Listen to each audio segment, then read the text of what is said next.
സാഗരമധ്യത്തിൽ പെട്ടു ഞാനുഴലുമ്പോൾ, ദുഃഖത്തിൻ സാഗരമധ്യത്തിൽ പെട്ടു ഞാനുഴലുമ്പോൾ, നൗകയുമായി നാഥ വന്നിടണേ, ഒരു കര നീ എത്തിച്ചിടണമേ. യേശുവേ യേശുവേ യേശുവേ യേശുവേ.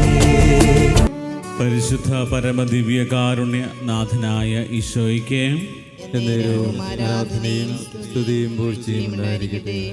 നിത്യസ്തുതിക്ക് യോഗ്യനായ പരിശുദ്ധ പരമദിവ്യ കാരുണ്യനാഥനായ ഈശോയ്ക്ക് ആരാധനയും സ്തുതിയും പുകഴ്ചയും ഉണ്ടായിരിക്കട്ടെ. സ്നേഹമായി കാരുണ്യമായി ഇയാൾ താരയിൽ നമ്മുടെ കൂടെ ആയിരിക്കുന്ന പരിശുദ്ധ പരമദിവ്യ കാരുണ്യനാഥനായ ഈശോയ്ക്ക് ആരാധനയും സ്തുതിയും പുകഴ്ചയും ഉണ്ടായിരിക്കട്ടെ. 3 മണി സമയം. കർത്താവിൻ്റെ കാരുണ്യം ലോകം മുഴുവൻ്റെയും മേൽ ചൊരിഞ്ഞ സമയം. കാൽവരിയിൽ ദൈവപുത്രൻ മനുഷ്യവംശം മുഴുവനും രക്ഷിക്കപ്പെടുവാനും നിത്യജീവൻ അവകാശമാക്കുവാനുമായി ആരും നശിച്ചു പോകാതിരിക്കുവാനുമായി സ്വയം ജീവൻ സമർപ്പിച്ച് രക്ഷ നേടിയെടുത്ത സമയം. ഈ ഒരു സമയം ദൈവത്തെ ആരാധിക്കുവാനും ഈശോ മിശിഹായിലൂടെ മനുഷ്യവർഗത്തിന് ലഭിച്ച വലിയ കരുണയെക്കുറിച്ച് ധ്യാനിക്കുന്ന സമയമാണ്. ദൈവത്തിൻ്റെ കാരുണ്യത്തിൽ പൂർണ്ണമായ ആശ്രയം വെച്ചുകൊണ്ട് ദൈവത്തെ ആരാധിക്കുകയും പൂർണ്ണ ഹൃദയത്തോടെ, പൂർണ്ണ മനസ്സോടെ, പൂർണ്ണാത്മാവോടെ, പൂർണ്ണ ശക്തിയോടെ ദൈവത്തെ ആരാധിക്കാം. ദൈവം നമ്മുടെ ജീവിതത്തിലേക്ക് ഒഴുകി നമുക്ക് നൽകിയ ആ വലിയ കാരുണ്യം, സ്നേഹം, നമ്മൾ പാപികളായിരിക്കെ, നമ്മൾ ബലഹീനരായിരിക്കെ, പാപം മൂലം നമ്മൾ ദൈവവുമായ ശത്രുതയിലായിരിക്കെ, ദൈവം തൻ്റെ പുത്രനെ ലോകത്തിലേക്ക് ഈശോ മിശിഹാ വഴി മനുഷ്യവംശത്തെ രക്ഷിക്കുകയും വീണ്ടെടുക്കുകയും ചെയ്തു. അതാണ് ദൈവം യേശുക്രിസ്തുവിലൂടെ ലോകത്തിന് നൽകിയ വലിയ കരുണ. ഈ ഒരു കരുണയിൽ ആശ്രയിക്കുന്നവരുടെ ജീവിതത്തിൽ ദൈവത്തിൻ്റെ വലിയ കൃപ നിറയും. വലിയ കൃപയുടെ അഭിഷേകത്താൽ നമ്മുടെ ജീവിതങ്ങൾ നിറയുമെന്നുള്ള കാര്യം ഈശോ വിശുദ്ധ ഫൗസ്റ്റീനായിലൂടെ വെളിപ്പെടുത്തിയതാണ്.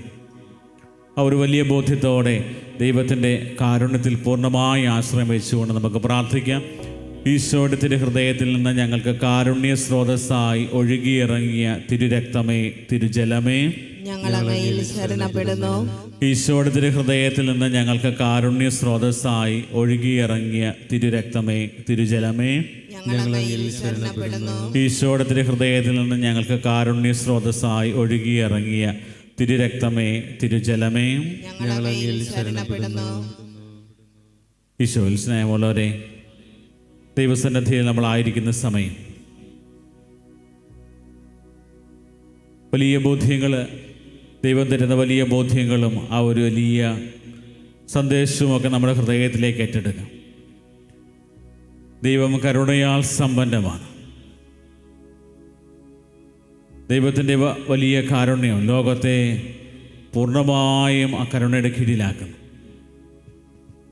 ഫൗസ്റ്റീനായിലൂടെ ഈശോ വെളിപ്പെടുത്തിയത് നമ്മുടെയൊക്കെ പാപങ്ങൾ ഒരു ചെറിയ കുറ്റിച്ചെടിയാണെങ്കിൽ ദൈവത്തിൻ്റെ കാരുണ്യം അതൊരു വലിയ പർവ്വതം പോലെയാണെന്ന്. അത്രമാത്രം കാരുണ്യവാനായ ദൈവത്തെ അറിയുവാനും സ്നേഹിക്കുവാനുമായിട്ടുള്ള ഒരു വലിയ വിളിയാണ് നമുക്ക് ഓരോരുത്തർക്കും ലഭിച്ചിരിക്കുന്നത്. ലൂക്കായുടെ സുവിശേഷം 6-ാം അധ്യായത്തിൽ നമ്മൾ കാണുന്നത് ഉറച്ച അടിസ്ഥാനത്തെക്കുറിച്ചാണ്. നമ്മുടെയൊക്കെ വിശ്വാസ ജീവിതത്തിൻ്റെയും ആത്മീയ ജീവിതത്തിൻ്റെയും അടിസ്ഥാനം എപ്രകാരമാണ് എന്ന് ചിന്തിക്കുന്നുള്ളതാണ്. 46 മുതലുള്ള തിരുവചന ഭാഗത്ത് പറയുന്നത്, നിങ്ങൾ എന്നെ കർത്താവേ കർത്താവേ എന്ന് വിളിക്കുകയും ഞാൻ പറയുന്ന കാര്യങ്ങൾ പ്രവർത്തിക്കാതിരിക്കുകയും ചെയ്യുന്നത് എന്തുകൊണ്ട്? എൻ്റെ അടുത്ത് വന്ന് എൻ്റെ വചനം കേൾക്കുകയും അതനുസരിച്ച് പ്രവർത്തിക്കുകയും ചെയ്യുന്നവൻ ആർക്ക് സദൃശനാണെന്ന് ഞാൻ വ്യക്തമാക്കാം. ആഴത്തിൽ കുഴിച്ച് പാറമേൽ അടിസ്ഥാനമിട്ട് വീട് പണിത മനുഷ്യനോട് സദൃശനാണ് അവൻ. പ്രിയപ്പെട്ടവരെ, ദൈവത്തിൽ ആശ്രയം വെച്ചുകൊണ്ട്, ദൈവത്തിൻ്റെ കാരുണ്യത്തിൽ പൂർണ്ണമായും ആശ്രയിച്ചുകൊണ്ട് ദൈവത്തിൻ്റെ വചനം ശ്രവിക്കുകയും അത് ഹൃദയത്തിൽ ഏറ്റെടുത്ത് ജീവിക്കുകയും ചെയ്യുന്നവൻ ആഴത്തിൽ കുഴിച്ച് അടിസ്ഥാനം പണിതെടുക്കുന്ന, ഭവനം നിർമ്മിക്കുന്ന ഒരു വ്യക്തിക്ക് തുല്യനാണ് എന്നാണ് കൃത്യമായിട്ടും വചനം ഓർമ്മിപ്പിക്കുക. അതിൻ്റെ അർത്ഥം അവൻ പണിയുന്ന ഭവനം അത്രമേൽ ഉറച്ചതാകും. കാരണം അതിൻ്റെ അടിസ്ഥാനം വളരെ ശക്തമാണ്. പലപ്പോഴും നമ്മുടെയൊക്കെ ജീവിതത്തെ നമ്മൾ പരിശോധിച്ച് കഴിഞ്ഞാൽ എപ്രകാരമുള്ള അടിസ്ഥാനമാണ് നമ്മുടേത്? നമ്മുടെ ജീവിതത്തിൽ ചെറിയ പ്രശ്നങ്ങളും ബുദ്ധിമുട്ടുകളും അതുപോലെ പ്രതിസന്ധികളുമൊക്കെ ഉണ്ടാകുമ്പോൾ തളർന്നു പോകുന്നതാണോ നമ്മുടെ ആത്മീയ ജീവിതം, വിശ്വാസ ജീവിതം എന്ന് പരിശോധിക്കുക. ദൈവത്തെ തിരിച്ചറിയുവാനും ദൈവത്തെ അനുഭവിക്കുവാനും നമ്മൾ തുടങ്ങുമ്പോൾ നമുക്ക് മനസ്സിലാകുന്നൊരു പ്രധാനപ്പെട്ട ഒരു കാര്യമാണ്, ഇത്രമാത്രം നമ്മുടെയൊക്കെ കാര്യത്തിൽ കരുതലുള്ളവനാണ് നമ്മുടെ ദൈവം. ഇത്രമാത്രം കരുതലുള്ളവനാണ് നമ്മുടെ ദൈവം എന്ന വചനം നമ്മളെ ഓർമ്മിപ്പിക്കുകയാണ്.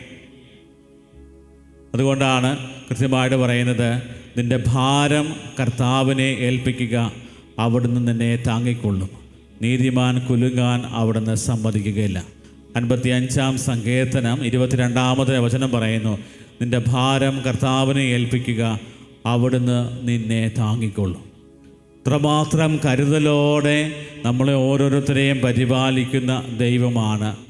ആ ദൈവത്തിലാണ് നമ്മൾ പൂർണ്ണമായും വിശ്വാസം അർപ്പിക്കുകയും ആശ്രയിക്കുകയും ചെയ്യുന്നത്. വീണ്ടും നമ്മുടെയൊക്കെ ജീവിതത്തിലെ പ്രശ്നങ്ങളും കഷ്ടതകളും ദുരിതങ്ങളും ഒക്കെ ഉണ്ടാകുമ്പോൾ പലപ്പോഴും നമ്മൾ അതിനെയൊക്കെ മറികടക്കാൻ പരിശ്രമിച്ചാലും ഒഴിഞ്ഞു പോകാത്ത രീതിയിൽ നമ്മുടെ കൂട്ടത്തിൽ ഈ ഒരു വലിയ പ്രയാസങ്ങളൊക്കെ ഉണ്ടാകുമ്പോഴും നമ്മളെ ശക്തിപ്പെടുത്തുന്നവനാണ് ദൈവം. കാരണം വീണ്ടും വചനം നമ്മളെ ഓർമ്മിപ്പിക്കുന്ന 56-ാം സങ്കീർത്തനത്തിൽ പറയുന്നു, അവിടുന്ന് എൻ്റെ അലച്ചിലുകൾ എണ്ണിയിട്ടുണ്ട്, എൻ്റെ കണ്ണീർ കണങ്ങൾ അങ്ങ് കുപ്പിയിൽ ശേഖരിച്ചിട്ടുണ്ട്, അവ അങ്ങയുടെ ഗ്രന്ഥത്തിലുണ്ടല്ലോ. എൻ്റെ അലച്ചിലുകൾ കാണുന്നവൻ, എൻ്റെ ബുദ്ധിമുട്ടുകളും പ്രയാസങ്ങളും അറിയുന്നവൻ, അത്രമാത്രം ശക്തനായവനാണ് നമ്മൾ വിശ്വസിക്കുന്ന ദൈവം.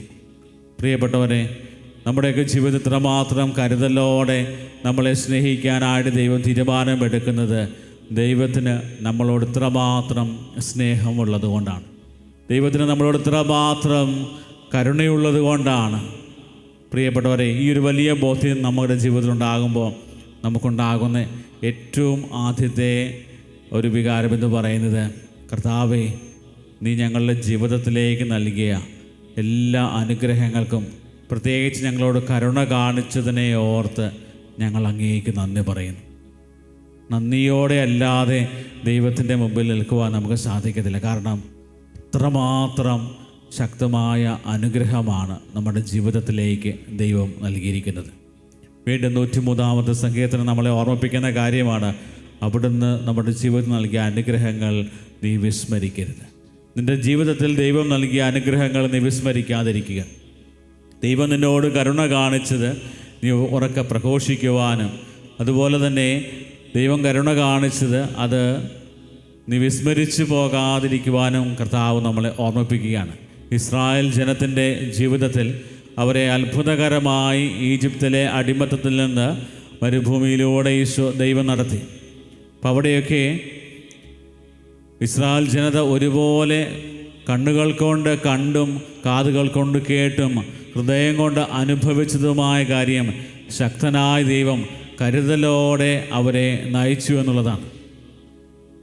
പകൽ ചൂടിൻ്റെ സമയത്ത് മേഘസ്തംഭമായും രാത്രിയുടെ ഇരുട്ടിൽ അഗ്നിസ്തംഭമായും ദൈവം അവരുടെ കൂടെ നടന്നു.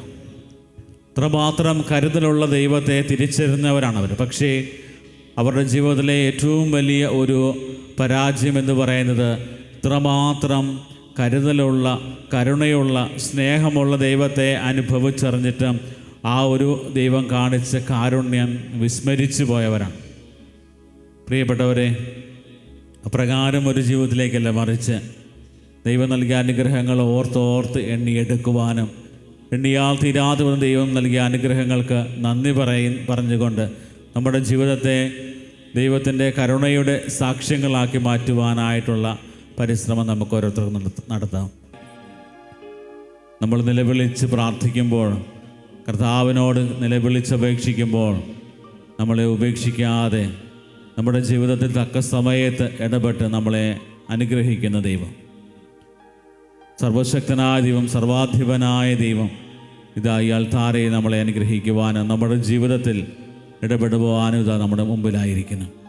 വെളിപ്പാട് പുസ്തകത്തിൽ പറയുന്നത് പോലെ ഞാൻ നിൻ്റെ ഹൃദയത്തിൻ്റെ മുമ്പിൽ വന്ന് മുട്ടിക്കൊണ്ടിരിക്കുക. ആരെനിക്ക് വാതിൽ തുറന്നു കൊടുക്കുന്നുവോ അവരുടെ ഉള്ളിൽ ഞാൻ പ്രവേശിക്കും. നമ്മുടെ ഉള്ളിലേക്ക് കടന്നു വരുവാനും നമ്മളെ വിശുദ്ധീകരിക്കുവാനും നമ്മുടെ ജീവിതത്തെ അനുഗ്രഹപ്രദമാക്കുവാനും ഇതാ ദൈവം നമ്മുടെ മുമ്പിലായിരിക്കുന്നു. നമ്മുടെ ഹൃദയവാതിലുകൾ കർത്താവിനായി തുറന്നു കൊടുത്തുകൊണ്ട്, കർത്താവെ ഞങ്ങളുടെ ജീവിതത്തിലേക്ക് കടന്നു വരണമേ.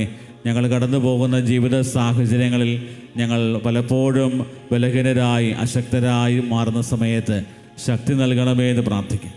നമ്മുടെ കുടുംബ ജീവിതത്തെയും വ്യക്തിപരമായ നമ്മുടെ പ്രാർത്ഥനകളും നിയോഗങ്ങളും എല്ലാം ദിവ്യകാരുണ്യനാഥൻ്റെ സന്നിധിയിൽ സമർപ്പിക്കാം. രോഗികളായിട്ടുള്ളവരെയും ശാരീരികമായും മാനസികമായും കഷ്ടതകൾ അനുഭവിക്കുന്നവരെയും ജോലി മേഖലകളിൽ ബുദ്ധിമുട്ടുകൾ പ്രയാസങ്ങൾ അനുഭവപ്പെടുന്നവരെയും എല്ലാം ദൈവസന്നിധിയിൽ സമർപ്പിക്കാം. നിലവിളിച്ചപേക്ഷിക്കുമ്പോൾ നിലവിളി കേട്ട് ഉത്തരമരുളുന്ന ദൈവം, ആ ദൈവത്തിൽ പൂർണ്ണമായ ആശ്രയം വെച്ചുകൊണ്ട്, കരുണയാൽ സമ്പന്നമായ ദൈവം, ദൈവത്തിൻ്റെ കാരുണ്യത്തിൽ പൂർണ്ണമായി ആശ്രയിച്ചുകൊണ്ട്, കർത്താവെ ഞാൻ അങ്ങിൽ ആശ്രയിക്കുന്നു എന്നുള്ള പ്രാർത്ഥനയോടെ കർത്താവിൻ്റെ ആശീർവാദം നമുക്കിപ്പോൾ സ്വീകരിക്കാം.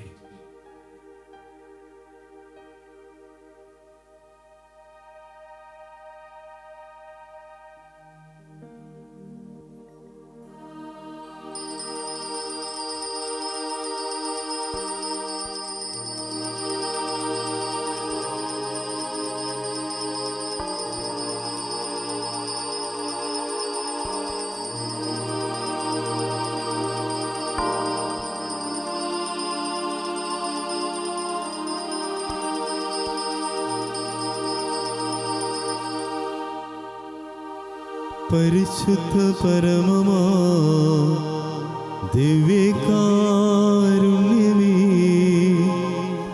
എന്നുമെന്നും അങ്ങേ ആരാധന. പരിശുദ്ധ പരമമാ ദിവ്യകാരുണ്യമേ,